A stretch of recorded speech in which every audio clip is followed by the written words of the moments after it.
నమస్తే రాజేష్ న్యూస్ కి స్వాగతం. వైభవంగా ప్రారంభమైన కోటి తులసి ప్రతి పూజ. ప్రసిద్ధి పుణ్యక్షేత్రం అన్నవరం శ్రీ వీర వెంకట సత్యనారాయణ స్వామి వారి దేవస్థానంలో మాఘబహుళ పంచమి శుక్రవారం ఉదయం కోటి తులసి పత్రి పూజను ప్రారంభించిన చైర్మన్ ఐవి రోహిత్, కార్యనిర్వహణ అధికారి వేంద్ర త్రినాథరావు దంపతులు.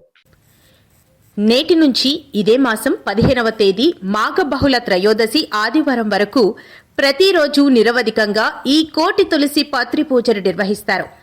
ప్రతిరోజు గణపతి పూజ, పుణ్యాహవచనం, ఋత్విగ్వరుణలు, మంటపారాధన, కలశ స్థాపనతో 60 మందికి ఋత్వికులతో సదరు కోటి తులసి పత్రి పూజనందు ప్రతిరోజు ఉదయం లింగార్చన, సూర్య నమస్కారాలు, వేద పారాయణలను నిర్వహిస్తారు.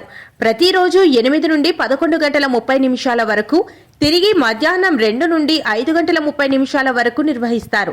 అనంతరం రాత్రి 7 గంటలకు నుండి మహానివేదన, నీరాజన మంత్ర పుష్పములు, కైవారములు, చతుర్వేద స్వస్తి, ప్రసాద వితరణ, కోటి తులసి పూజ జరుగు ప్రదేశంలో జరుగుతాయి.